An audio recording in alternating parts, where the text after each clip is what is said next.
Өнөөдөр Израиль Хамасын хоорондох зэвсэг мөргөлдөөн дайны байдал арилаагүй л байна. Тэнд олон улсын улаан залмаа хороо ажилласаар л байна. Байгалийн гам шиг хямралт байдал үүссэн үед бид төрд туслах хэрэгтэй. Сайн дурынхан гүгээр бид бол хүчгүй. Бид бол цөөхөлээ. Пенри удирдагч гэдэг яг та нар үзэл суртал талаас нь битгий хараа. Энэ пенри удирдагч чинь сургууль дээр хүүхдүүдийн найз нь байсан юм аа. Хэн хэцүү байна уу, хэн ганцаардаад байна уу? Тэрэнд бас тусалдаг хүн байж. Хэдэн айлд очиж түлэгийг одоо хөрөөдөж өгөх үү? Ямар одоо сайн үсийг сэмээрхэн одоо хийгээд хүн баярлуулах уу гэд. Бид бол нэг дутагдлан дандаа ямиг болгоомжлуулж идэгтэй. За унчих үе.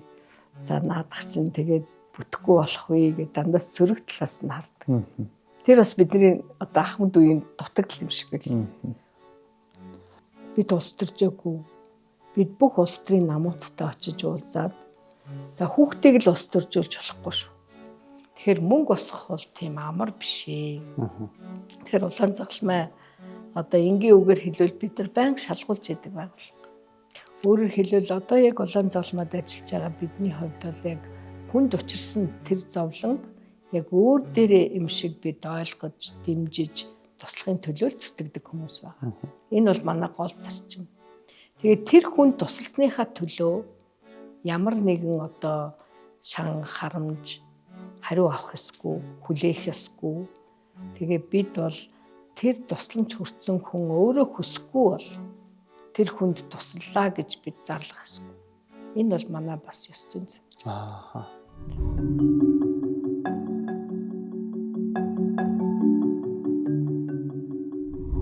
Улаан загалмай дээр ирээд та одоо хэдэн жил болж байгаа вэ? Би 2013 оны 12 сард ирсэн. Одоо 12 дахь жилдээ болж байгаа шүү дээ. Би улаан загалмайг одоо чинь яг нэг логон дээр нэгээд аваад үзэх юм бол уул нэршлэн загалмай гэдээ явж байгаа шүү дээ. Тэгэнгүүт зөвөр ингээд нэг нэмэг тэмдэг байгаа. Тэгээ би яг энэ логоны маань дэ гэжсэн чинь улс орон болгон дээр ингээд өөр логоноттой байгаад идэм билээ. Энэ логонуудын биелэг тэмдэг ямар очтой. Гэхдээ дэлхий дээр өнөөдөр 191 орнд улаан загалмай эсвэл улаан хавирган сар нийгэмлэг үйл ажиллагаа явуулж байгаа. Лалын шашинтай орнууд бидний энэ тэмдгийг зөвшөөрөхгүй улаан хавирган сар гэж нэрлэж байгаа. Нэршлэн ч гэсэн өөрөөр хэлбэл Red Crescent улаан хавирган сар нийгэмлэг гэж нэрлэдэг. Израильд бол улаан талст гэж нэрлэж байгаа. Ингээд 191 орнд 191 үндэсний нийгэмлэг хүмүүнлэгийн төлөө хамтарч ажиллаж. Хүн ер нь яг амьдарч байгаа цаг хугацаанд юу хийж бүтээсэн бэ гэдэг бол ерөөсөө л яг дурсамж болоод үлдсэн байдэн шүү дээ. Эргээд бодоход ийм зүйлийг хийсэндээ гэд магадгүй өөрөөрөө бахархаж байт юм. Тэр ч утгаараа би таныг яг анхны гэсэн тодтголтой их олон ажлууд дээр байжээ гэж харсан. Яагаад вэ гэхээр одоо чинь улс төрийн хувьд ч тэгээд яг энэ одоо хүүхдийн байгууллага хүмүүнлэгийн байгууллагуудын хувьд ч ер нь бол яг анхны гэсэн олон ажлууд дээр бас эмэгтэй манлайлуулж орж исэн гэд бахархам хүн юм да гэд бодож исэн байхгүй. Тэгэхээр магадгүй хүмүүсийн мэддэггүй таны яг анхны гэсэн тодтголтой ажлуудаа таныг танилцуулаач гэвэл. Тэгэхээр би яг хүүхдийн байгууллагын Монголын пенрийн байгууллагын төв зөвлөл гэж байлаа. 90 оноос өмнө яг пенрийн байгууллагын төв зөвлөлийн хамгийн сүүлийн дарга Монголын хүүхдийн байгууллага болж бас зургас үед өөрчлөгдөхөд хүүхдийн байгууллагын төв зөвлөлийн анхны дарга 1991 оны 5 сарын 17-нд Монгол Улсын засгийн газар хүүхдийн төлөө үндэсний төв гэсэн төрийн захиргааны байгууллага байгуулсан.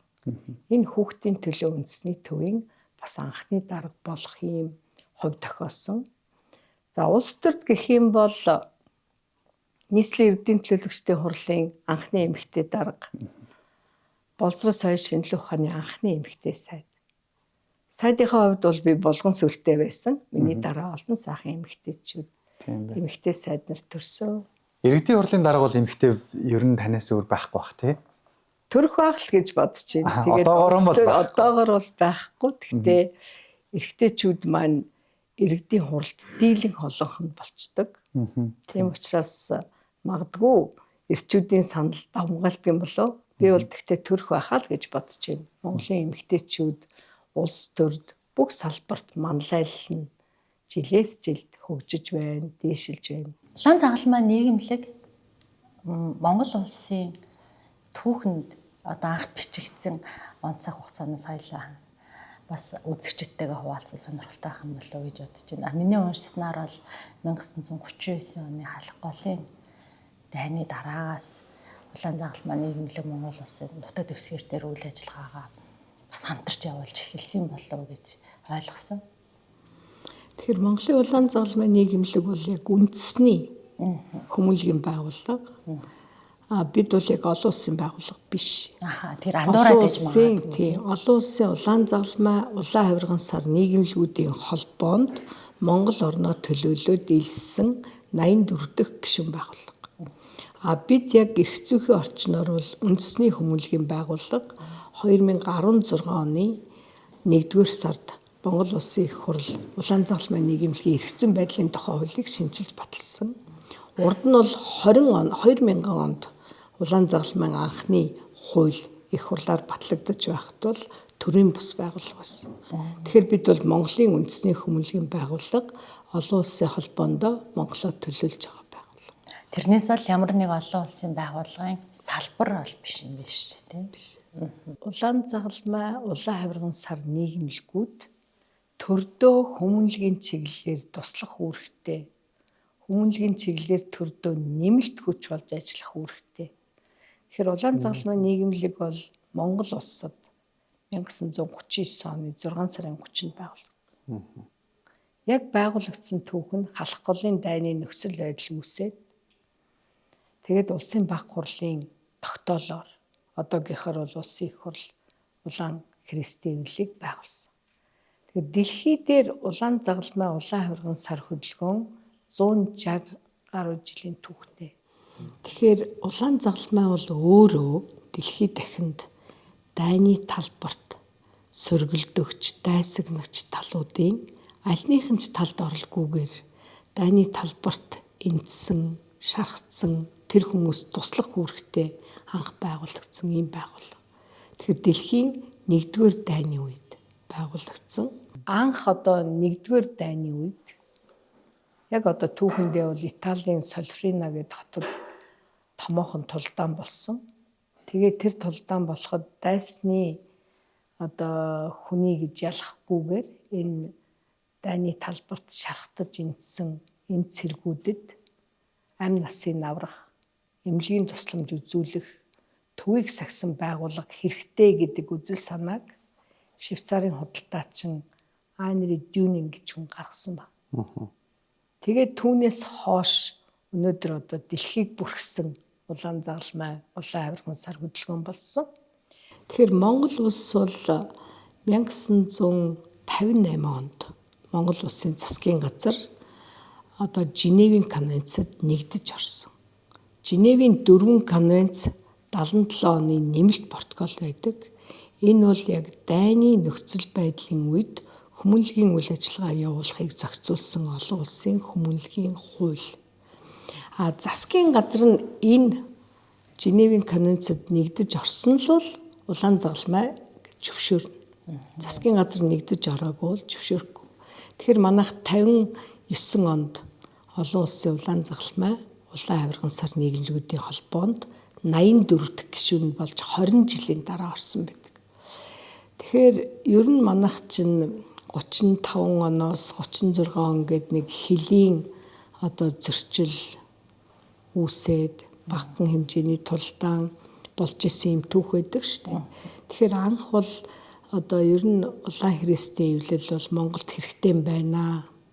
Яагаад гэвэл дайны үед улаан загалмай эмблемтэй, улаан загалмай одоо мандаттай усан онгоцыг одоо буудаж болохгүй, нисдэг тэргийг бас одоо хоригдж болохгүй. Ер нь бол улаан загалмай энэ логотой бол хүмүүнлэгийн тусламж хаасайгүй явж явах хэрэгтэй. Тэгээ гол одоо байгуулах болсон шалтгаан нь бол дайны нөхцөл байдал үүсэж байгаа учраас дайны талбарт тэр цэрэг дайчдад эмнэлгийн тусламж үзүүлэх энэ үүрэг нь анх тавигдсан байна. Тэгэхээр улаан загалмай, улаан хавирган сар хөдөлгөөн гэхээр 3 хэсгээс бүрддэг.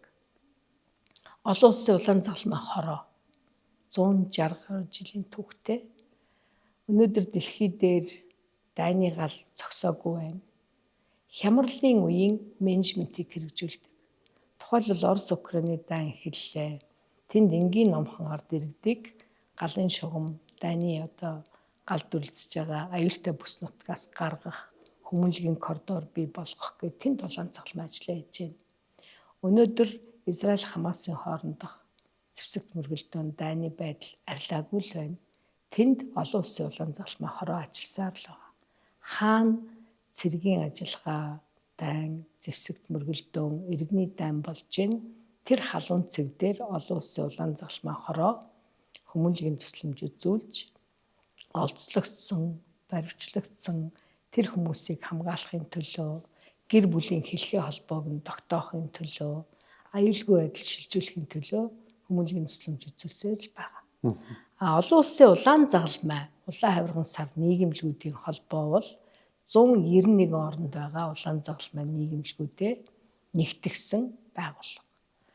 Холбоо нь бол байгалийн гамшигын үед ажиллах гамшигын менежментийг хэрэгжүүлдэг. Өнөөдөр дэлхий дээр өдөр болгон ямар нэг гамшиг болсоор л байдаг. Газар хөдлөл, цунами, янз бүрийн томоохон хэмжээний гамшигуудын үед хүмүүнлэгийн тусламж үзүүлэх ажлыг манай холбоо хийж байгаа. Ингээд холбоо, хороо, үндэсний 91 нийгэмлэг, 191 нийгэмлэг нэгдээд олон улсын улаан загалмай хөдөлгөөн болж байгаа. Манайх холбоо гэдэг нэршлэр нь явд юм уу? Хороо гэдэг нэршлэр нь явд юм уу? Манайх Монголын улаан загалмай нийгэмлэг.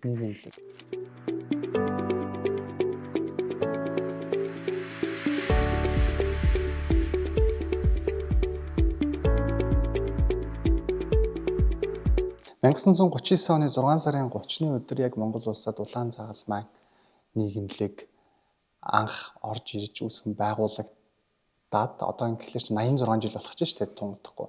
Тэгэхээр ер нь яг Монгол улсын хэмжээнд 86 жилийн туршид үйл ажиллагаа явуулж байгаа юм төрийн бас байгууллага байдаг уу? Ер нь бол Монголын эмэгтэйчүүдийн холбоо 100 жилээ хийсэн гэд байгаа л да. Тийм. Гэхдээ эмэгтэйчүүдийн холбоо жишээ нь улаан загалмай хоёрын үйл ажиллагааны чиглэл нь бол өөр болчихж байгаа шүү дээ. Яг ийм хүмүүнлэгийн чиглэлээр. Монголын улаан загалмай нийгэмлэг бол бид 2016 оны 1 сар хүртэл төрийн бас байгууллага статустай байсан. За 1990 он хүртэл өөрөөр хэлбэл нөгөө манайх социалист нийгмээс арчилсан энэ чөлөөт нийгэмд шилжих үед улаан загалмай нийгэмлэг яг төрийн бас байгууллага аль нэг яам засгийн газраас хараад бус болж урд нь бол социалист нийгмийн үед бол эрүүл мэндийн яамтай маш ойрхон ард түмэнд ариун цэврийн гэгээрүүлэх энэ үйл ажиллагааг ахуйн соёлыг дээшлүүлэх гэдэг энэ ажилд бол улаан загалмай маш идэвхтэй оролцож байсан. Тэгэхээр 90 оноос хойш томоохон өөрчлөлт гарч ирэнгүүт Монголын улаан загалмай нийгэмлэг 90 оноос хойш яг төрийн бас байгууллагын шинж төрхтэй болж ирсэн. Тэгээд 2016 оны 1 сард Монгол Улсын их хурл Монголын улаан загалмай нийгэмлэгийн эрх зүйн байдлын тухай хуулийг шинжилж баталсан.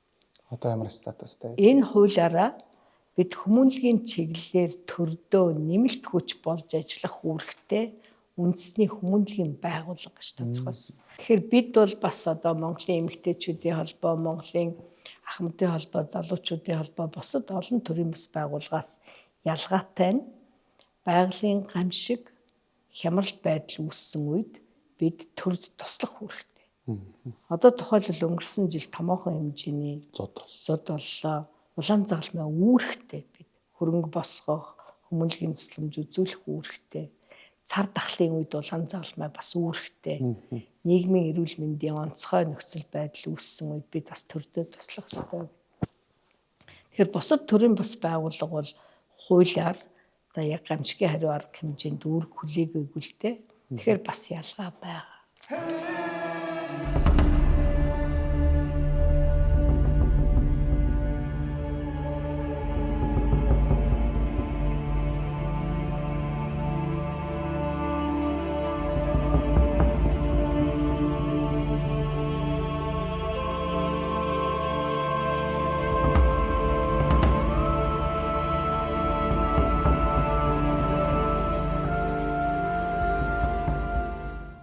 Таны одоо яг сая хэлсэн жишгээр одоо дэлхийн бусад улс орнуудад үйл ажиллагаа явуулж байгаа улаан загалмай нийгэмлэг улаан хавирган сар нийгэмлэг тийм холбоонд илсэн нийгэмлэгүүд одоо төрөө туршилцаж ингэж үйл ажиллагаагаа явуулах тийм жишг хэр их байдаг юм бол? Ер нь улаан загалмай улаан хавирган сар нийгэмлэгүүдийн үүрэг бол төрдөө туслах үүрэгтэй. Үндэсний нийгэмлэг хүмүүнлэгийн чиглэлээр төрдөө туслах үүрэгтэй. Гэхдээ тухайн улс орны, улс төрийн, шашны олон нөхцөл байдлаас шалтгаалаад төртөөгөө ойрхон ажилдагч улаан загалмай нийгэмлэг байна. Төрөөсөө их хол байдаг ч нийгэмлэгүүд байгаа. Тухайлбал одоо иргэний дайнтай, дотроо улс үндэст нь хямрал байдалтай байгаа одоо газруудад улаан загалмай нийгэмлэг яг төвийг сахих ёстой. Хэрвээ засгийн газар иргэдийн хооронд ямар нэгэн хямрал байдал үүссэн бол засгийн газрын талд орж болохгүй. Яг иргэний бас босгочдыг шууд дэмжиж болохгүй. Төвийг сахина гэсэн энэ зарчмаараа л явдаг. Би бас яг анх ойлгохдоо улаан загалмайг ягаад ч юм эрүүл мэндийн салбарт л яг одоо жишээ нь ингээд нөгөө нэг төрийн үйл ажиллагаанд одоо тусдсан болох үүрэг оролцоотойгоор оролцсон болов уу гэж ойлгодог байсан байхгүй. Тэгж ойлгодог хүмүүс бас нэлээд түгээмэл байд юм шиг байна. 90 оноос өмнөх одоо бидний түүх бол эрүүл мэндийн салбартай маш ойрхон. Тэгээ ер нь бол бид чинь одоо урдан социалист нийгмийн үед гамшигын дасгал сургуульт гэж хийж ирсэнгүй шүү дээ. Иргэний хамгаалтын дасгал сургуульт хийдэг байсан тийм. Тэгэхээр Монголын улаан загалмай нийгэмлэг яг өнөөдөр бид яг 3 гол одоо чиглэлээр төрдөө туслах ажиллаа хийж байгаа. Нэгдүгээр тул гамшигын менежмент. Одоо уур амьсгалын өөрчлөлтөнд яаж тасан зохицох вэ? Уур амьсгалын өөрчлөлтийг бид зогсоож чадахгүй. Уур амьсгалын өөрчлөлтөнд тасан зохицох ёстой. Уур амьсгалаас үүдэлтэй энэ урд өмнө болж байгаагүй альма одоо гамшигын эслийг зөв тооцож, урьдчилан сэргийлэх, бэлэн байдлаа хангах яг гамшиг болсон үед бол хурдан шуурхай хүмүүнлэгийн тусламж үзүүлэх. Энэ бол манай одоо 1 номерын стратеги, манай 1 номерын одоо үйл ажиллагаа байгаа. За 2 дугаарт нь бид нийгмийн эрүүл мэндийг дэмжих ёстой. Халдварт болон халдварт ус өвчин, цар тахал, бусад одоо нийгмийн эрүүл мэндийн онцгой нөхцөл байдал үүссэн үед улаан загалмай төрдөө туслана, анхны тусламжийг үзүүлнэ, сайн дурынхан бэлдэнэ. Ер нь бидний түүхэн бас нэг гол үүрэг бол цусны донорын хөдөлгөөн. Анх 1962 онд сайд нарын зөвлөлийн тогтоол гарч цусны донорын авлаггүй хөдөлгөөнийг улаан загалмайд хариуцуулж ирсэн түүхтэй. Энэ бол бидний 2 дахь чиглэл. Улаан загалмай бас одоо халамжийн одоо чиглэлийн үйл ажиллагаа явуулдаг. Гэхдээ бид яг халамжийн байгууллага биш юм. Гамшигаас үүдэлтэйгээр ядуурл дүрцсэн, амжиргаагаа алдсан, малаа алдсан энэ одоо хүмүүст амжиргааг нь дэмжих зорилгоор бид бас халамжийн хөтөлбөрүүд хэрэгжүүлж байгаа. За бидний яг 3 дахь чиглэл болохоор ер нь энэ хүүхэд залуучуудыг хүмүүнлэгийн үйл ажиллагаанд суралцуулах. Олон улсын хүмүүнлэгийн энэ эрх зүй, хууль тогтоомжийг түгээн дэлгэрүүлэх гэх ийм гол үүргүүд байна. Монгол орны хувьд газар зүйн байршил цаг хугацааны онцлогоос шалтгаалаад өвөлдөө зуудын гамшиг тохиож энэ зундаа үер усны гамшиг түлхүү тохиоод ах шиг байна. Энэ үеэр улаан загалмай нийгэмлэгийн ажилтнуудыг харахаар яасан ч зоригтой энэ дээрээс нь бас тэр гамшигын нөхцөл байдалд ажиллах биеэ бас бэлдэж ингэж чадахжуулдаг юм шиг надад санагдсан. Тэгэхээр онцгой байдлын газартаа бас тодорхой хэмжээнд хамтарч ажиллаад яг тэр гамшигын нөхцөл байдалд өөрсдөө ч эрсдэлд орох хүнд хэцүү үе штэ яг үнэ хэлэхэд тэр байдлаас бас хэрхэн гарах вэ гэдгийг бас тодорхой хэмжээнд бэлтгэгдсэн байдаг баг гэж ажиглагдчихсэн. Тэгэхээр улаан загалмайд одоо байнгын сургалт явчихдаг. Бид сайн дурынхнаа сургана, ажилтнуудаа сургана, үндэсний гамшигтай тэмцэх багаа сургана, анхны тусламжийн сургалт явуулах чадвартай сургагч багш нараас сургана. Тэгээ ер нь бол сургалт гэдэг бол хүнийг илүү нээж, илүү чадварчулж, илүү шинэ боломжийг олгож байгаа. Тэгээд бид одоо улаан загалмайд заавал байх ёстой газар бол сургалтын төв юм байна гэд 2016 онд суурийн тавиад 17 оноос үйл ажиллагааны эхэлсэн хүүхд залуучуудын хөгжлийн төвтэй. Тэнд бол сургалтыг байнга хийж байгаа. Бидний сургалт бол одоо хүүхэд залуучуудыг бол ямар чиглэлээр сургах вэ? Ер нь хүмүүнлэгийн үйл ажиллагаанд суралцуулах ёстой. Өөртөө байгаа сайн зүйлээ бусдад хуваалцдаг, бусдын зовлонг мэдэрдэг, хүний хэрэгцээг зөв ойлгож чаддаг болгох гэдэг манай зарчмууд байна. Бидэнд үндэсний гамшигтай тэмцэх баг гэж байна. 25 хүнтэй яг төв дээрээ бол аймаг болгонд доотлол нь 15 хүнтэй дундчдны хорооны гамшигтай тэмцэх баг байгаа. Энэ багийнхнаас сургаж идэг. 21 аймагт салбартай гэж явдаг л улаан загалмай. 21 аймаг 9 дүүрэг. 9 дүүрэгтэй. За бид бас хил хамгаалах ерөнхий газарт онцгой байдлын ерөнхий газарт мөн Улаанбаатар төмөр зам хувь нийлүүлсэн нийгэмлэгт дундчдны хороотой. Хүмүүс асуудын яагаад хил дээр танах байх ёстой гэж.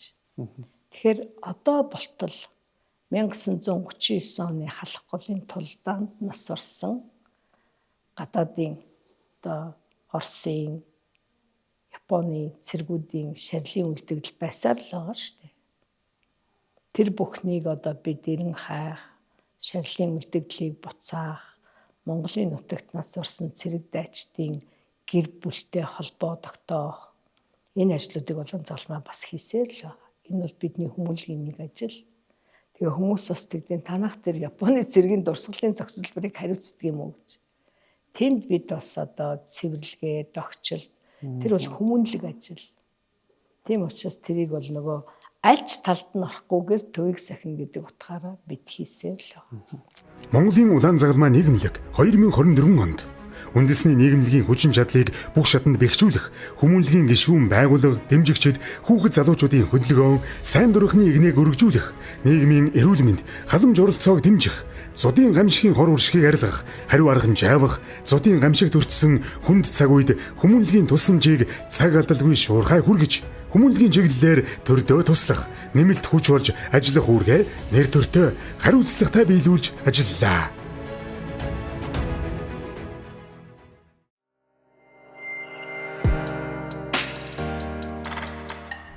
Миний санаж байгаагаар одоо чинь надад улаан загалмай гэтэнгүүт би буудаг яг одоо мэдээлэл тэгээ мэдрэмжүүдээсээ би танд хуваалцлаа штэ тий. Ер нь бол яг эрүүл мэндийн чиглэл рүүгээ. Нөгөөтэйгүүр би бас яг соёлын чиглэл рүү бас нэлээд нийгэм рүү чиглэсэн үйл ажиллагаа явуулдаг юм болов уу гэж харж байгаа байхгүй. Яг тэгэхээр надад өгсөн одоо жишээ мэдрэмжээр нөгөө хүн ялгуурлаж харьцахгүй байх гэдэг дээр улаан загалмай бас нэлээд манлайлттай дуу хоолойгоо өргөж явд юм шиг санагддаг байхгүй. Ер нь бол олон улсын улаан загалмай одоо холбооноос хүнийг яг хүн ёсоор л хүндэтгэх. Бид бол хэнийг ч юугаарч үл ялгуурлах ясгүй. Хүний нэр төр тэр үн цэнийг хамгаалахад туслах ёстой. Тэгээ тэр хүн ямар ч хүн байж болно. Ер нь бэлгийн чин хадгалга нь өөр байж болно, арьс өнгө нь өөр байж болно. Ямар нэгэн одоо гацалдартай өвчин туссан байна уу?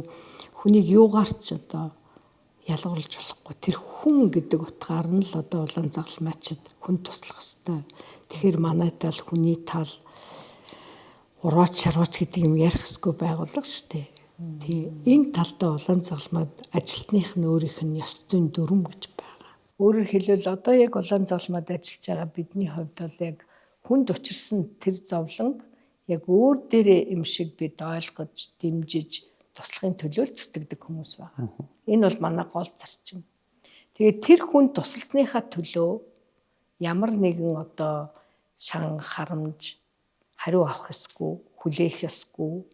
Тэгээ бид бол тэр тусламж хүртсэн хүн өөрөө хүсэхгүй бол тэр хүнд туслалаа гэж бид зарлах ёсгүй. Энэ бол манай бас ёс зүйн. Тэгээ тэр болгоныг бид нөх ингээд сурталчлаад байдгүй л дээ. Тийм. Бас зарим үед бас намайг шүүмжилдэг манай удирдах зөвлөлийнхэн та нар одоо сурталчилгаа гэх мүү хийж байна. Тэгэхээр бид тэгдээ. Бид нэгдүгээр сонгуульд оролцох гэж байгаа биш те. За хамгийн гол нь бидний үйл ажиллагаа бол дандаа л нэг тийм хүнд тусалсан хүний эмзэг байдал руу бид хурц очиж байгаа шүү дээ. Тийм болохоор тэр хүн өөрөө зөвшөөрөхгүй бол бид нарт тэр айлд туслалаа. Ийм дарамтанд орсон хүнд нийгэм сэтгэл зүйн дэмжлэг үзүүлэлээ тэрийг ярих бол шаардлага байхгүй. Тийм. Бас манай бас ажлын онцлог. Тэгээ улаан загалмай бол бас хүүхэд хамгааллын бодлоготой эцэг их асран хамгаалагчийн зөвшөөрлгүйгээр бас хүүхдийн зургийг нээлт дод авч тавихгүй хамаагүй хэвлэхгүй ер нь одоо эмзэг бүлгийн одоо айлд очиход эрэгтэй эмэгтэй сайн дурын хоёр ажилтан заавал очих ёстой аль нэг хүйс давмгаалахгүй гэд ингээд нөгөө аливаа хүчирхийлэл аливаа буруу хандлагаас хамгаалахад чиглэсэн одоо хүүхд хамгааллын дүрм тэгээд гендер оролцооны бас дүрмүүд байдаг. Тэгэхээр энэ стандартыг хангаж ажиллахын төлөө улаан загалмай бас хичээж байгаа. Монголын улаан загалмай нийгэмлэг энэ чинь нөгөө нэг олон улсын байгууллага гэдэг утгаараа олон улсад ер нь хэр одоо байр суурьныхаа хувьд дээгүүр өндөрт үнэлэгддэг вэ? Монголын улаан загалмай нийгэмлэг бол улс орноо төлөөлөөд олон улсын улаан загалмай улаан авирган сар нийгэмлэгүүдийн холбооны гишүүн байгууллага хөдөлгөөнийхөө бүрэлдэхүүн хэсэг. Бид бол олон улсын байгууллага биш. Улсаар төлөөлж тэр олон улсын хөдөлгөөнд гишүүн байгаа одоо үндэсний хүмүүнлэгийн байгууллага. Тэгэхээр манайх энэ байгууллагуудын ОКАК гэдэг одоо яг байгууллагын хүчин чадлын үнэлгээ Organization Capacity Assessment and Certification гэдэг тухайн үндэсний нийгэмлэгийн байгууллагын хүчин чадлыг үнэлээд тэгээд сертификат олгодог юм тогтолцоотой. Манайхаар бол магадлал итгэмжлэл. Тийм байна. Тэгэхээр бид бол 2014 онд анх энэ одоо үнэлгээг хийж үзэхэд бид ерөөсөө 40% нь тэр шаардлагыг хангаж ирсэн. Тэгээ 2016 онд 2 жилийн дараа дахиад хийхэд бид 60 болсон байсан. Тэгээд 2019, 18 онд бид баг 80% нь бол гайгүй болоод тэгээ 2019 онд олон улсын үнэлгээ хийлгэсэн. Тэгээ манайх бол тэр ОКАК гэдэг сертификатыг авсан үндэсний 5 дахь нийгэмлэг. Аз номхон талаан бүсээс анхных нь. Тэгээд бусад орныхан бас асуудаг. Ягаад энэ Япон хятад аваагүй байхад танах авчваа гэж. Тэгэхээр нөгөө яг байгууллагын хөгжил бүтэц зохион байгуулалт талаасаа бид оновчтой болсон. Зарим нэг орнууд бол засгийн газраасаа хит хамааралтай тий ер нь олон нөхцөл байдал байгаа шүү дээ. Тухайн улс орны онцлогоос бас шашны онцлогоос бас хамаардаг. Монголын улаан загалмай нийгэмлэг бүгд найрамдах хятад ард улсын улаан загалмайн сан өвөр Монголын өртөө засаг орны улаан загалмай байгууллага хамтран 2017 оноос хойш бүс ба зам сахиусан тэнгэрийн аялал төслийг хэрэгжүүлж 2024 онд 25 хүүхэд бүгд найрамдах хятад ард улсын Бээжин хотын Анжэн, Хунан мужийн Чэнжоу эмнэлэгт мэс заслын имчилгээ хийлгээд ирлээ. Тэгээ бид бас одоо хүүхэд залуучуудыг ийм бусад улс үндэстнийг ойлгодог, хүндэтгдэг тийм одоо инх тайванч, эв нэгдэлтэй тийм зарчим сурахыг бас хичээдэг. Тэгээд хүүхэд залуучуудын солилцооны хөтөлбөр бас хэрэгжүүлдэг.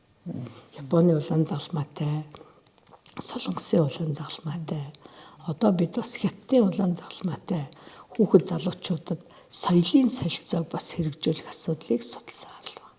Ихэвчлэн ингэж нийгэм рүү чиглэсэн тэгээд хүмүүнлэгийн ажил хийж байгаа болохоор хүмүүсийн хардал сэрдэлт хамгийн их байдаг байгууллага байх гэж бодож байна л да. Тухайлх юм бол одоо жишээ нь яаж санхүүжүүлэхлээрээ ингэж байдгийг ч гэдэм үү. За магадгүй жишээ нь нөгөө нэг өнгөрсөн жилийн зудан дээр жишээ аваад ярихад 13,000 гаруй малчинд одоо хүмүүнлэгийн үйл ажиллагаа зохион байгуулсан байлаа шүү дээ. Тэнгүүт ингээ 13,000 малчинд санхүүжүүлсэн тэр мөнгөн дүн нь бол бас нэлээд өндөр санагдаж байна. Хэд хэдэг үлээ. Тэнгүүт 9 тэрбум орчим гэдэг ч үлээ. Тэнгүүт энэ санхүүжилт хаанаас орж ирдэм бэ гэдгийг бас хүмүүс нэлээд сонирхож. Тэгэхээр 2023-24 оны өвөл бол маш хүндэрсэн. 251 сум зуудад нэрвэгдсэн. Бид нийтдээ 13,000 орчим малчин өрхөд хүмүүнлэгийн төслөмж үзүүлсэн байна. Нийтдээ одоо 8.9 тэрбум руу бидний хүмүүнлэгийн төслөмжийн одоо дүн гарсан. Тэгэхээр улаан загалмай нийгэмлэг өнөөдөр яг ингээд засгийн газраас шууд одоо санхүүжилт аваад тэр хүмүүнлэгийн төслөмжийг бүрдүүлдэг байгууллага биш. Бид олон улсын улаан загалмай улаан авирган сар нийгэмлэгүүдийн холбоо, бусад одоо биднийг дэмждэг үндэсний нийгэмлэгүүд, бусад нүүбийн төрөлцсөн байгууллагууд гэдэг энэ олон байгууллагууд руу төслөө бичдэг. Одоо ийм хүнд нөхцөл байдал үүслээ, ийм бодит хэрэгцээ байна, эмзэг байдлын үнэлгээ ийм. Тэгэхээр улаан загалмай нийгэмлэг бол одоо 100 мянган одоо малчин өрх хүнд байдалд орсон бол түүний дор хаяж бид 20-с доошгүй хувьд хамгийн түрүүнд хүрнэ, хамгийн эмзэг хэсэгт хүрнэ гэдэг ийм тодорхой зорилготой. Гамшигын хариу арга хэмжээг яаж авах вэ гэдэг бид бас суралцсан стандарттай. Олон улсын улаан загалмай улаан авирган сар нийгэмлэгүүдийн холбооноос биднийг байнга энэ чиглэлээр бас сургалтанд хамруулж, бид бас өөрсдөө сургалт хийж, үндэсний гамшигтай тэмцэх баг гэж байна төв дээрээ. Аймаг болгонд дундчтны хорооны гамшигтай тэмцэх баг гэдэг ингээд бэлтгэдэг хүмүүс байна. Тэгэхээр мөнгө босгох бол тийм амар биш ээ. Ерөнхий нарийн бичгийн даргын хувьд бол энэ байгууллагыг гал алдуулахгүй хөрөнгө мөнгөө босгоод ингээд цалингаа босгох том үүрэг бас надад байгаа шүү дээ. Ингэж ажилдаг. За бид бол төлөвлөлтийг удаан болон богино болон урт хугацаанд хийж чаддаг. Энэ бол улаан загалмай нэг давуу тал. Бид 2030 он хүртэлх стратегтэй тэр төлөвлөгөөнийхөө дагуу жил болгоныхоо стратеги төлөвлөгөөг яг түүнийхээ дагуу хянж явдаг. Тэгэхээр хийх ажил маань тодорхой учраас хөрөнгө босгох ажил маань түүнтэйгээ яг уялдаатай. За Австралийн улаан загалмайтай бид нэр ямар чиглэлээр ажиллах уу? Японы улаан загалмайтай яаж ажиллах уу? Хятадтай аль чиглэлээр хамтрах уу гэдэг энэ бүхэн маань нээлттэй. Бид 2 жил тутам нэг удаа улаан загалмай нийгэмлэгийн түншлэл хамтын ажиллагааны хурал хийдэг. Одоо энгийн үгээр хэлвэл бид нар байнга шалгуулж идэг байгууллага. Тэгэхээр ноднон гэд ингээд хандуулагчид тэр мөнгийг босгохын тулд бид олон сувгаар нүүбийн төрөлцсөн байгууллагуудаас яаж дэмжлэг авах уу? Бээжинд байгаа Монгол улсыг хамаардаг Улаанбаатар Дэлчин сайдын яамд байхгүй донор орнуудтай яаж харьцах уу гэд олон сувгаар ажилладаг. Тэгээ манай олон улсын улаан загалмай улаан авирган сар нийгэмлэгүүдийн холбоо ирж нөхцөл байдлыг үзээд олон улсын уриалга гаргасан. Монгол туслаач гэсэн. Тэгэл тэр бүхнийг бол яг тэр олон улсын хөрөнгө босгох стандартын дагуу хийж байгаа. Тэр олон улсын улаан загалмай холбооны шугамар биш. Бид өөрсдөө одоо Бээжинд байгаа Монголыг хамаардаг өндөр хөгжилтэй орнуудаас дэмжлэг авах ажлаа бол хийж лээ. Яагаад улаан загалмайд энэ хүмүүс санхүүжилт өгч улаан загалмайтай ажиллах сонирхолтой байдаг юм бэ гэхээр бид илүү хариуцлагатай. Олон улсын санхүүгийн одоо аудитын байгууллагаар тусламжийнхаа дүнд нийт ерөнхий санхүүдээ жил бүр одоо аудит хийж байгаа. За аудит бол одоо өнгөрсөн онд бол бид сүүлийн 3 жил бол Ernst Young олон улсын аудитын байгууллага хийж байгаа. Тэгэхээр аль аудитын байгууллагыг сонгох уу энэ асуудлыг бол манай улаан загалмай нийгэмлэгийн удирдах зөвлөл санхүүгийн хороо сонгодог. Бид бол нөгөө менежментийн баг учраас шалгуулах үүрэгтэй. Тэгэхээр манайд бол санхүүгийн журам гэж байна. Ашиг сонирхлын одоо зөрчилгүй ажиллах нэлээд одоо шалгуур үзүүлэлтүүдийг бол хангадаг. Тэгээ надтай бас хүмүүс танах авчлаа. Энэ одоо донорын дэмжлэгийг, энэ санхүүжилтийг төр төгсөнгөө улаан загалмайд өгчлөө.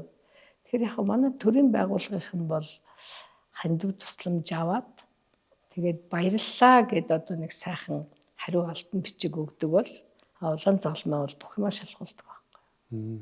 Бид үйл ажиллагааны тайлан өгнө, зураг нь тайлан өгнө, санхүүгийн тайлан өгнө, дээрэс нь олон улсын аудитынхаа тайлан өгнө.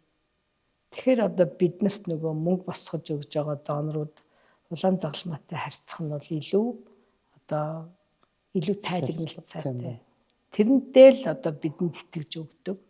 Тэгээд ч манайх ер нь бол санхүү гэдэг бол өөрийн гэсэн хатуу бодлоготой банк шалгуулж идэл хүмүүс байдیں۔ Манай санхүүгийн албаныхан. Тийм юм байна. Би улаан загалмайд ирснээс хойш бидний нэг давуу тал бол нээлттэй. Яагаад гэвэл бид Хятадтай ямар төсөл хэрэгжүүлж гинэ, Японтой ямар төсөл хэрэгжүүлж гинэ бүгдийн нэгдмэл нэг unified planning гэж одоо нэгдмэл нэг төлөвлөгөөнд оруулаад бүх донорууд хэрвээ улаан загалмайг дэмжиж байгаа бол хэн юугаар дэмжиж байгааг харах ёстой, бололцоотой. Улаан загалмай нийгэмлэгийн тухайн одоо өнгөрсөн оны аудитын олон улсын аудитын тайланг манайд ихч ба багч ба ямар ч хэмжээгээр одоо санхүүжилт өгсөн дэмжсэн бүх байгууллагуудад өгдөг. Тэр үл нээлттэй. Тэгээ олон улсын улаан загалмай улаан авирган сар нийгэмлэгүүдийн холбооны одоо мэдээллийн санд бас аудитын тайлан байлангаа хуваалцдаг байхгүй юу. Тэгэхээр энэ бол бидний бас нэг давуу тал. За мэдээж бид ингээд донорудаас хамтарч ажиллаж байгаа байгууллагуудаас бид хүмүүнлэгийн тусламж босгоход бол бид туршлагатай тий. Ийм нутаг дэвсгэрт ийм хэмжээний гамшиг боллоо, тэдэн айл өрх нэрвэгдлээ, энэ айлуудад ийм юм хэрэгтэй байна. Бүгдийн зургаар нь бодтоор нь ингээд нөхцөл байдлаа танилцуулаад бид ингэж туслана. Бид тэдэн айлд хүрнэ, тэдэн айлд бэлэн мөнгөний тусламж, тэдэн айлд хүнсний багц, тэдэн айлд малын эрдэс зэжээлийн багц өгнө. Ингээд бүх шаардлагатай юм гаргаад ингээд ажилдаг. Мэдээж холбоо маань дэмжинэ. Тэгэхээр биднэрт бас хүмүүнлэгийн тусламж босгох нэг туршлага, аргачлал, тийм ээ дэмжлэг байна.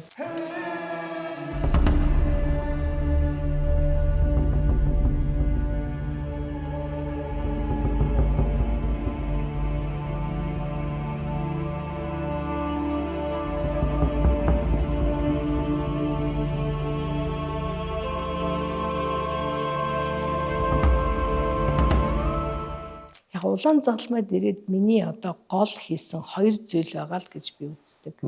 Нэгдүгээрт нь улаан загалмайн дүрмээ сайн өөрчилсөн.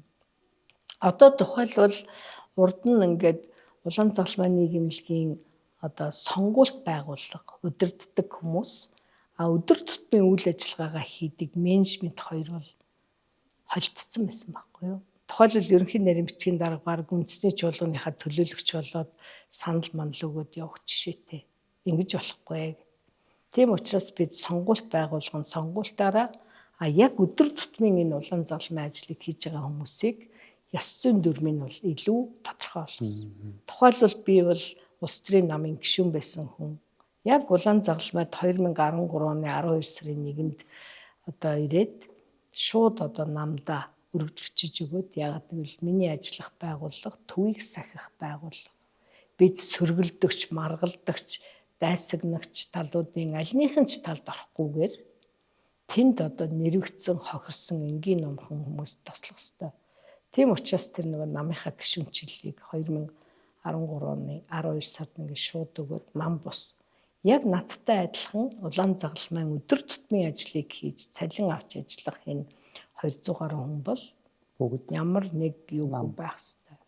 Тэгээд үндэсний чуулганд төлөөлөгч болон ерөнхийлөгчөө сонгох монгох энэ үйл ажиллагаанд оролцохгүй. Тэгэхээр энэ сонгуульт байгууллага яг өдөр тутмын менежментийн байгууллагын зааг ялгааг сайн гаргаж өгснөөрөө манай байгууллага илүү шудраг болж ирж байгаа. Ерөнхийлөгч нь өөрөө төсвөө батлаад, ерөнхийлөгч нь өөрөө нэгдүгээр гар хэсэг зураад яваад байвал тэр байгууллагыг бид нэр зөв тогтолцоотой гэж хэлж болохгүй л дээ. Энэ дээр бидний хийсэн одоо хамгийн зөв одоо үндэсний нийгэмлэгийн дүрмийг маш шудраг зөв тогтолцоотой болгосон. Хоёр дахь нь болохоор 2016 оны 1-р сард улсын их хурлаар батлуулсан улаан загалмай нийгэмлэгийн эрх зүйн байдлын тухай хууль. Бид төрдөө туслах үүрэгтэй. Тэгвэл төрд бид хуулиар үүрэг хүлээж байгаа учраас төрөөс санхүүжилт авах хэрэгтэй болсон. Гэхдээ би түрүүн хэлсэн төвийн хэмжээнд бол бид нэг 3-4 газраас ийм санхүүжилт авч байна. Аймагуд дэмждэг. Ялангуяа одоо тухайн аймгийн орон нутгийн төсвөнд сайн бүрддэг, улс дэх юм өгдөг, уул уурхайтай аймагуд бол мундаг дэмжинэ. Яг одоо улсаас татаад заваад сууж байгаа аймагт бол бас хүндхэн тийм л байна. Гэхдээ альва гамшиг одоо зуд бол аль ч аймгийг адилхан шүү дээ. Энэ илүү санхүүжилт өгдөг, энэ баг өгдөг гэхгүй бүгдийг л толгойд дараалан. Тийм учраас бид ер нь сүүлийн үед бол уур амьсгалын өөрчлөлтөд бэлэн байх, гамшигт бэлэн байх, ил тод хариуцлагатай үндэсний нийгэмлэг байх асуудлыг л байнга одоо үйл ажиллагааныхаа гол цөмд тавьж байгаа. Одоогоос нэг 3 жилийн өмнө лөө бид нэг улсын элчин сайдын яамныхантай хамт Баруун аймаг явсан. Тэгээд за эндээс гараад Төв аймаг лүн өнгөрөөл нэг өрхөн дээр нэг цаг кофе уучаал тэгэл цааш явах гэсэн чи амар их шуурга. Тэгээд тэр элчингийнхэн маань буцаж байгаа байхгүй юу? Шууд аюулгүй байдалгээ буцсан. Бид болохоор тэр нөгөө цас чуурганд боогдсон тэр хэцүү одоо малчтад хүмүүлгийн тусламж үзүүлэх ёстой шүү дээ. Цаг хугацаа алдаж болохгүй. Тэгээ бид бол яг хоо 4-5 машин гэрлээ асаагаал, аварын гэрлээ асаагаал тэгэл явах ёстой. Гэхдээ аюулгүй байдлаа тооцох ёстой. Гэхдээ бид явах ёстой. Тэгээ ялгаа нь бол биднийг санхүүжүүлэх гээд туслахад байсан элчин сайдын яамныхан маань аргагүй л баг тийм ээ. Хүний нутагт аюулгүй байдал бүх юма тооцоод замаасаа буцахад улаан загалмай явж л байдаг. Гэхдээ бидэнд хамгийн гол тусалдаг хүмүүс онцгойхон.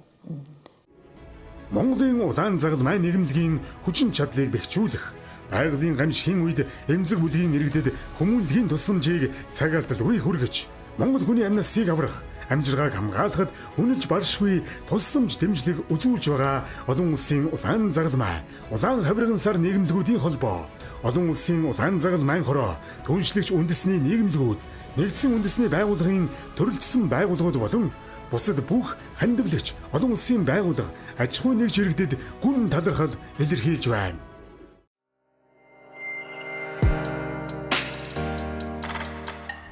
Энэ жил хүүхдийн байгууллагын 100 жилийн ой тохиож байгаа. Тэгээд бид нар чинь нэг өөрсдөө их тэгш тэгээд ийм тэгш тоон дээр их ач холбогдол өгдөг арт түмэн шүү дээ тий. Тэр ч утгаараа зүгээр ингээд бодоод үзлээр 100 гэдэг тоон бол яхаа аргагүй бас бэлгшээлтэй тоо. Нөгөө талаараа таны хувьд яг энэ хүүхдийн байгууллагын 100 жилийн түүхийн хидтэн хамтдаа байж яг энэ одоо хүүхдийн хүмүүнлэгийн үйл хэрэгт оролцож явж байгаа бол Би ер нь яг 50 жилд нь хамт байна гэж боддог. Яг тэгвэл 1975 онд би Монголын пионерийн байгууллагын 50 жилийн ойгоор идэвхтэн сонгуультан хүүхэд байсан. Тэр баярын одоо илэрхийлтийг уншиж байсан гэд бодохоор сүүлийн 50 жил нь бол надад илүү ойр. Би 5 дугаар ангийн хүүхэд байсан байна. Пионер гэдэг үгийг бол ээж аваасаа, эмээ өвгөөсөө одоо байнга л одоо хүртэл сонсвол тэр хүмүүсийн хувьд сайхан дурсамж нь болсон байдаг юм шиг байна. Тэгээ төсөөлөхдөө би нэг тийм манлайлах ур чадвартай эсвэл нэг тийм хинэ хүүхдээ чи юм байх ёстой гэж нэг ёс зүй заасан ч юм уу нэг тийм одооны хэллэгээр бол нэг тийм нэлээ нийгмийн идэвхтэй гэдэг юм уу тийм хүүхдүүд байсан байх гэсэн төсөөлөл байдаг байхгүй юу. Тэгэхээр Монголын пионерийн байгууллага бол одоо бидний үед 1990 он хүртэл хүүхдийн өөрийн удирдлагын байгууллага. Хүүхдийн өөрийн удирдлагын байгууллага гэдэг бол хүүхдүүд өөрсдөө пионерийн бүлгээ байгуулна, бүлгийн дарга болно, салааны ахлагч болно, сургууль дээр болохоор бүлгэм. Ер нь хүүхэд болгон 1-2 дугаар ангитай баатарчууд гээд бид 3 дугаар ангиасаа эхлээл пионерт хэлсдэг тийм түүхтэй байлаа. Пионерийн байгууллагад маш олон хүүхдэд өгсөн, биднэрт өгсөн давуу тал байгаа. Нэгдүгээрт бид нар их хамт олонч болсон. Бүлгээрээ ямар нэгэн зорилго тавина. Жил болгон одоо энэ жил бол бид нэр одоо хүн тустай нийгэмд ашигтай сайн үйл бүтээсэн тэргүүний бүлэг болно ч гэдэг юм уу. Бидний хооронд тийм өрсөлдөх, тодорхой нэг зүйл зорилгод хүрэхийн тулд тэмүүлэх тийм одоо олон сайхан үйл ажиллагааг зохион байгуулдаг байсан. Монгол улс яг энэ хүүхдийн одоо эрхтэй холбоотой ер нь яг хүүхд рүү бас төр засгийн бодлого юм шаардлагатай гэдэг цаг үе 100 жилийн өмнөөс эхэлсэн гэж бодлоор бас магадгүй богино хугацаа ч юм шиг. Нөгөө талаараа яг ингээд бодоод үзлээ бас урт хугацаа ч юм шиг. Тэгээ ер нь яг энэ үндэс суурийг анхлан тавьсан хүн нь цаг хугацааны хувьд 1925 онд болж таарч байна. Тэгээ 100 жилийн өмнө гэдэг. Ямар хэрэгцээ шаардлаган дээр үндэслэж ер нь хүүхдийн байгууллага үүсчихсэн байт юм бол 1925 оны 5 дугаар сарын 8-ны өдөр хоочийг залгамжлагч багчуудын холбоо нэртэйгээр Монгол оронд анх удаа одоо хүүхдийн байгууллага үүссэн. Монгол улсын одоо шинэ үеийн утга зохиолыг үндэслэгч их зохиолч Дашторжийн нацагдорж бол Монголын одоо хоочийг залгамжлагч багчуудын холбооны дарга болж исэн байна. Ер нь бид 90 оноос хойш хүүхдийн байгууллага бол 2 янз байх юм байна. Нэг нь хүүхдийн төлөө байгууллага. Энэ бол хүүхдийн төлөөх төрийн бодлогыг боловсруулдаг, хүүхдийн эрх ашгийг хамгаалдаг ийм байгууллагын төрийн байгууллага чухал юм байна. Хоёр дахь нь болохоор хүүхдүүдийн өөрсдийнх нь байгууллага, өөрийн удирдлагын байгууллага. Тэгэхээр пенрийн байгууллага өөрчлөгдөж байгаа учраас хүүхдүүд авиас чадвараараа, орон нутаг амьдарч байгаа газар нутгаараа, насныхаа онцлогоор чөлөөтэй эвлэлдэн нэгдэж одоо хүүхдийн өөрийн удирдлагын байгууллага хөгжих нь л зүйтэй юм гэдгийг 90 оноос гаргасан. Яг одоо амьдарч байгаа цаг хугацаанд бид нар ямар замыг туулаад өнөөдрийг хүрсэн бэ гэдгээ ер нь ингээд мартчихдаг л да. Тэгээ баг эргээд санах шаардлагагүй. Гэхдээ одоо бол бас яг нөгөө нэг 5 сарын 8 гэдэг чинь өөрөө бас л яг энэ хүүхдийн байгууллага үүсч өгсөн түүхэн тохиож байгаа гэдэг утгаараа би бас л яг танаар түүхэн замналуудыг илүүтэйгээр яриад сонирхолтой байх гэж бодож байна л да. Магадгүй энэ 100 жилийн хамгийн хүнд хэцүү цаг үе нь яг хэдийгээр байсан бол яг бид өөрсдөө туулсан тэр үед ажиллаж амьдарч ирснийхээ хувьд бол би 1990 он 91 он гэж хэлнэ. Олон үйлдвэрүүд хаагдсан байна. Тэгэхээр ажилгүйдэл үүссэн, ажил орлогогүй эцэг их 8-нд явж эхэлсэн. Хүүхд бол гэртээ хаягдаж эхэлж байна. За хөдөөд бол мал хавчлагдсан. Нөгөө нэгдлийн мал маань хувийн мал боллоо. Тэгэхээр малчид маань голдуу эрэгтэй хүүхдүүдээ мал дээр гаргасан.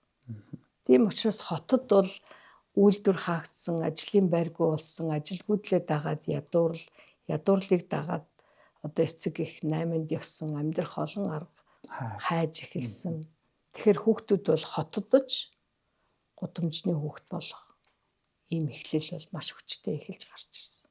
Тэгэхээр бид нар бол тэр үед яаж энэ харж хандахынгүй хүүхдүүдийг хооллох уу, хувцлах уу, хүн болгох уу энэ ажил бол эхэлсэн л дээ.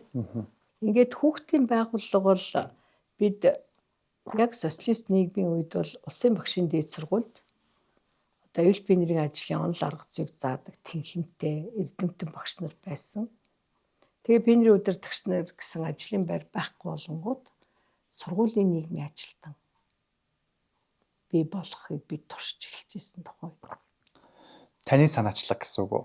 Бид нар 1997-98 онд яг Улаанбаатар хотын 2 сургуулийг сонгож аваад нэг нь ирээдүйн зохицолбор байшингийн хороолол, нэг нь 57 дугаар сургууль гэр хороололтой 2 сургууль дээр 2 сэтгэл зүйч мэрэгжилтэй 2 бүсгүйг сонгоод яг сургуулийн нийгмийн ажлыг одоо туршиж эхэлсэн. Энэ олон улсаас ямар нэгэн тийм туршлага одоо жишээ нь олон улсын жишгийг Монголдо нутагшуулъя гэдэг замаар уу эсвэл ерөн зүгээр яг нийгмийн хэрэгцээ шаардлага дээр үндэслэе? Аль аль нь.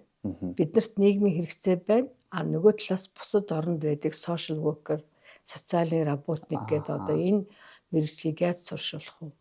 Тэгээд тэр үед бол бидэнд Английн хүүхдийг эвгсэн. Бид тухайн үед их зовлонгоо ярьсан л да ярьдаг байсан. За одоо энэ олон мэргэсэн пенрийн удирдагчид байхгүй боллоо. Пенрийн удирдагч гэдэг яг та нар үзэл суртал талаас нь битгий хараа. Энэ пенрийн удирдагч чинь сургууль дээр хүүхдүүдийн найз нь байсан юм аа. Хэн хэцүү байна уу? Хэн ганцаардаад байна уу? Тэрэнд бас тусалдаг хүн байж. Тэгэхээр яг одоо бол бид нийгмийн ажилтан сургууль дээр гаргаж ирээ. Энэ хүмүүсийг бэлтгэгээд тэгээ Английн хүүхдийг эвгсэн бол эхэлж Джон Букле гэж илүү өөрөө нийгмийн ажлын салбарт мэргэсэн хүн байсан учраас дэмжсэн. Тэгээ бид улсын багшийн одоо дээд сургууль дээр нийгмийн ажлын хөтөлбөрийг боловсруулж эхэлсэн. Нацаг долгор багш, дараа нь үлзий тунгалаг гэдэг ингээд багш нараа бэлдэж эхэлсэн. Энэ бол яг Монгол улсад нийгмийн ажлын онол арга зүйг энэ шинэ нийгмийнхаа тогтолцоонд зориулаад боловсруулах, хөгжүүлэх үндэс байсан. Өнөөдөр ингээд Монголын нийгэмд бүх юм сайхан гэж бид хэлж болохгүй. Ялангуяа хүүхэд хамгааллын асуудал дээр бид одоо энэ байгууллагад ажиллаж исэн хүний хувьд өнөөдөр яг эмээ хүний хувьд санаа зовох зүйл их байгаа. Хүүхдэд ээлтэй, хүүхдэд аюулгүй тийм орчин бол бүрдэж чадаагүй байгаа байхгүй.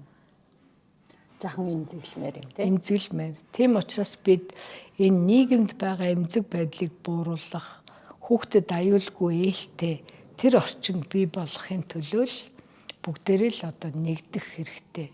Өнөөдөр яг бидний амьдарч байгаа нийгэм яг мэдээж нөгөө нэг одоо хөгжилтэй холбоот ч гэдэм үү те улс орны хөгжил гэдэгтэй ингээд холбоод үзэх юм бол магадгүй хөгжсөн улсуудтай харьцуулахад нэлээд хоцорсон явж байна л да. Гэхдээ хүүхдэд хэр хайртай улс вэ гэдэг дээр та ямар хариулт өгөх бол? Монгол улс бол хүүхдтэй хайртай улс. Бид бол хүүхэд залуучуудын орон, альж төр засаг хүүхдийн төлөө боломжтой бүхнээ л хийсээр ирсэн. Хамгийн гол нь хүүхдийн сайн сайхан байдлыг хангахад мэдээж хөрөнгө, мөнгө, санхүүжилт, хөрөнгө оруулалт чухал. Дутагддаг олон зүйл бий. Гэхдээ миний хувьд бол ажиллаж исэн бүх засгийн газрууд хүүхдийн төлөө гэсэн сайхан сэтгэлтэй байсан. Ер нь хүүхдийн байгууллага энэ зах зээлийн үед их зөв шийдэл олоход гол тусалсан зүйл бас гадаад хүчин зүйл. 1989 оны 11 сарын 20 Нэгдсэн үндэсний байгууллага хүүхдийн эрхийн конвенцийг баталсан. Монгол улсын засгийн газар 1990 оны 1 сард гарын үсэг зураад тэгээд 90 оны 7 дугаар сарын эхээр хүүхдийн эрхийн конвенцийг сойрхон баталсан орн. Ер нь бол эхний хүүхдийн эрхийн конвенцийг сойрхон баталсан орнуудын нэг. Тэр үеийн одоо төр засгийн удирдагчид манд бас аливаа асуудал шуурхай л хандж ирсэн байна. Тэгэхээр хүүхдийн эрхийн конвенцид нэгдээд орцсон улс орн маш олон хариуцлага хүлээн. Хүүхэд эссэн мэнд амьдрах ёстой, хөгжиж боловсрох ёстой, хүүхэд бүх талаар хамгаалуулах ёстой, хүүхэд нийгмийн амьдралд оролцох ёстой, өөрсдийнхөө хэмжээнд. Тэгээ энэ бүхнийг одоо хэрэгжүүлэхийн тулд ер нь Пенерийн байгууллага бол Монголын хувьсгал залуучуудын эвлэлийн тогтолцоонтойгоо хамт байсан учраас өөрчлөгдөхөөс өөр аргагүй болсон. Тэгээ бид нэг хэсэг бол Монголын хүүхдийн байгууллага гэж өөрчилсөн 90 онд. Тэгээд хүүхдийн эрхийн конвенцид улс орн маань нэглээ, үүрэг хүлээлээ. Ийм гадаад их аяттай орчин дэлхийд дахин хүүхдийн төлөө анхаардаг тийм маш сайхан үе эхэллээ. Тийм учраас бид одоо хүүхдийн асуудлыг одоо хариуцсан төрийн захиргааны байгууллагатай болох ёстой гэдэг. Энэ асуудлыг л 90 оноос хойш конвенцид нэгдснээс хойш боловсруулж эхэлсэн. Ерөөсөө хүүхдийн байгууллага улс төрж хэрэггүй. Ирээдүй гэдэг бол угаасаа хүүхдүүд хэдий бидэнд өнгөрсөн одоо байгаа ч гэсэндээ ирээдүйдээ бас илүү анхаарал хандуулах зүйтэй юм болов уу гэж боддог. Цаашид улс орны хэмжээнд бид нэр хүүхдэд ээлтэй илүү ирээдүйдээ ихтгэлтэй ч юм уу ирээдүйд тодорхойлж чадах тийм хүүхдүүдийг сургаж боловсруулж өсгөж өндийлэхийн тулд хаана жахан анхаарчаасай, ямар бодлого шийдвэр дээр ажилласай ч юм уу танд тийм бодол байдаг уу? Ер нь бол хүүхдийн байх ёстой аз жаргалтай орчин бол гэр бүл. Төр бол одоо элэг бүтэн, эрүүл энх, ажилтай орлоготой, эв найртай гэр бүлийг л илүү хөгжүүлэх, дэмжих ёстой. Ямар ч хүүхэд гэр бүлдээ аав ээжтэйгээ л аз жаргалтай. Энэ бол нэгдүгээр асуудал. Тэгэхээр гэр бүл рүү чиглэсэн гэр бүлийн орлогыг, амжиргааг дэмжиж чиглэсэн бодлого маань илүү сайжраасай гэж би бодож явдаг. За хоёр дахь зүйл бол аливаа нийгэмд дандаа хар сүдэр болсон хүчирхийлэл, дарамтлал байсаар л байдаг. Өнөөдөр бас би эмээ хүний хувьд, ээж хүний хувьд, хүүхдийн байгууллагын ажилтны хувьд гэд ингээд бодохоор хүүхдийн эсрэг бүх төрлийн хүчирхийлэл байна. Үе тэнгийнхний дарамтлал байна. Захин орчны асар том аюул байна. Тийм учраас ер нь байгууллага аж ахуй нэгж бүр өөрийнхөө үйл ажиллагаанд хүүхдийг хамгаалсан, хүүхдэд аюулгүй орчин бүрдүүлсэн, хүүхдийн аюулгүй ажиллагааны тийм дүрм журамтай болоосой. Тэрийг л байгууллага бүр хатуу мөрддөг.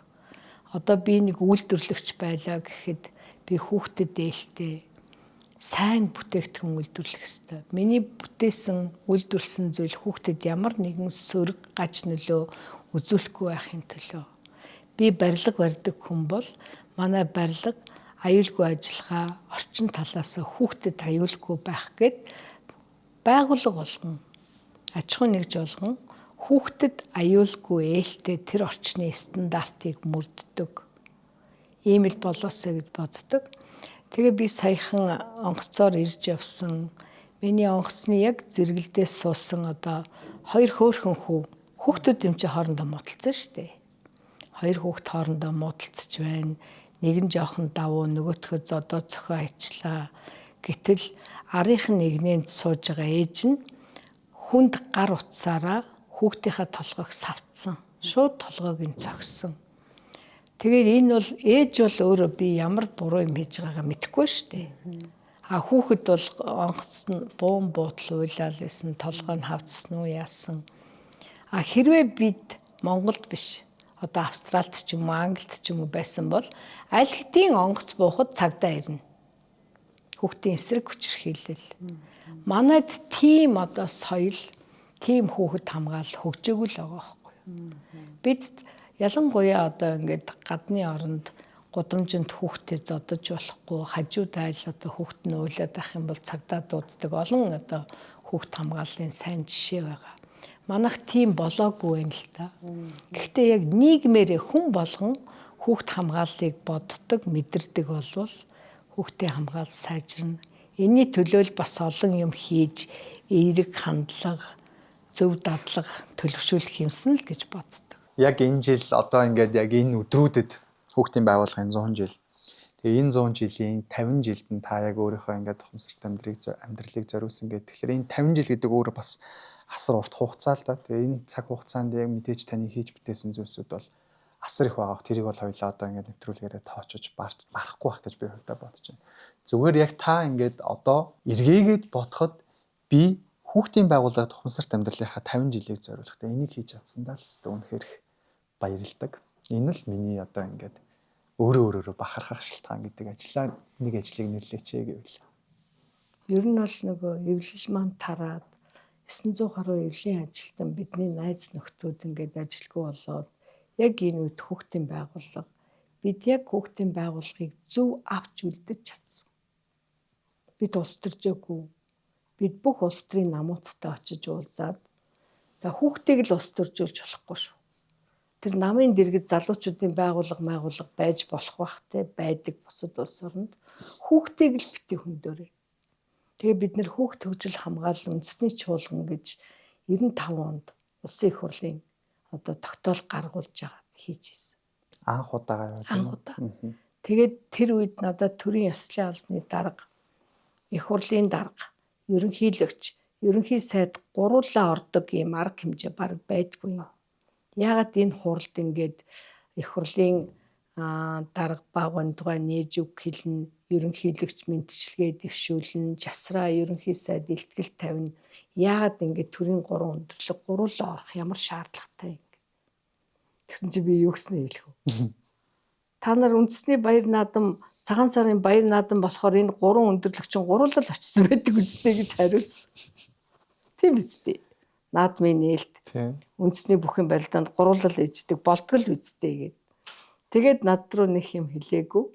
Тэгээд энэ хүүхэд хөгжил хамгаалал үндэсний чуулганыг хийснээрээ бид хүүхдийн төлөө бүх улс төрийн намууд, бүх одоо энэ Монголд одоо үйл ажиллагаа явуулж байгаа томоохон байгууллагууд нэгдэж чадсан.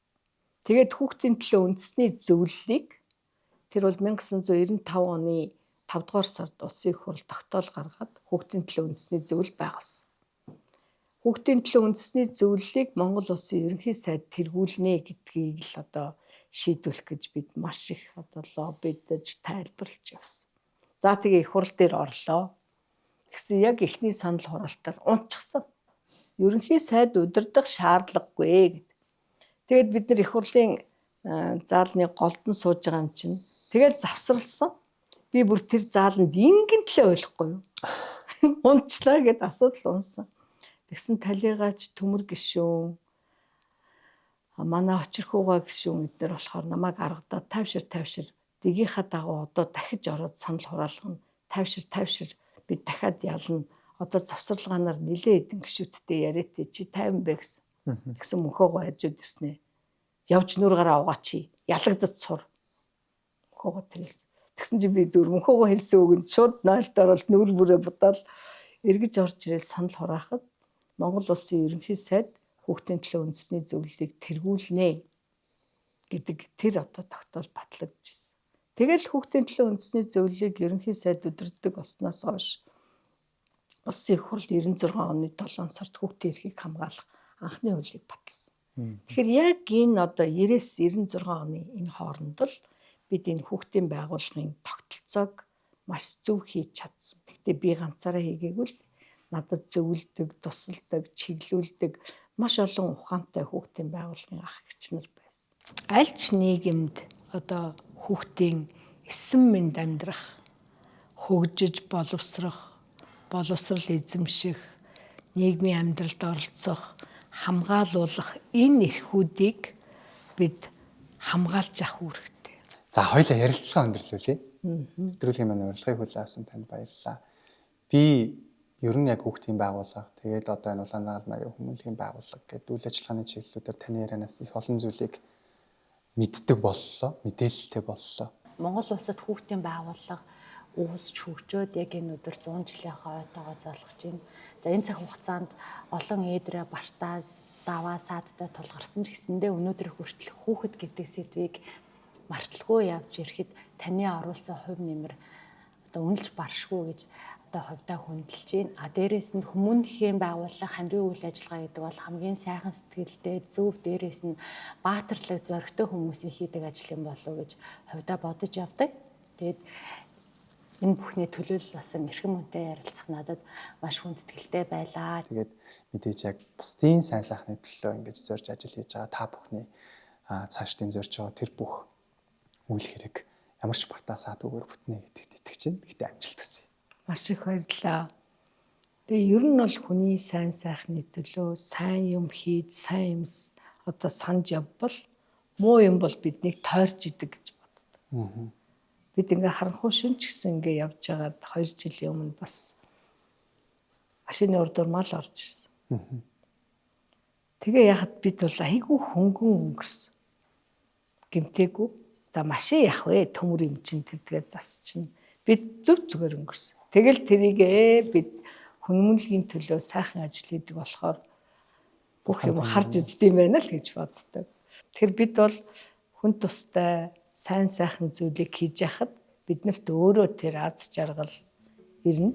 Хүний гарыг дээш нь харуулад хүн туслах тутам бидэнд бас одоо юм орж ирнэ гэдэг ийм л итгэлтэй хүмүүс. Тэгээд сайхан ярилцсанд баярлалаа. Хүнээрээ л байх. Хүнийг зовсон, зүдэрсэн үед нь тусалдаг байх л бидний амьдралын нэг чухал мөн чанар юм уу да. Би тэгэл туссаар л байх болно.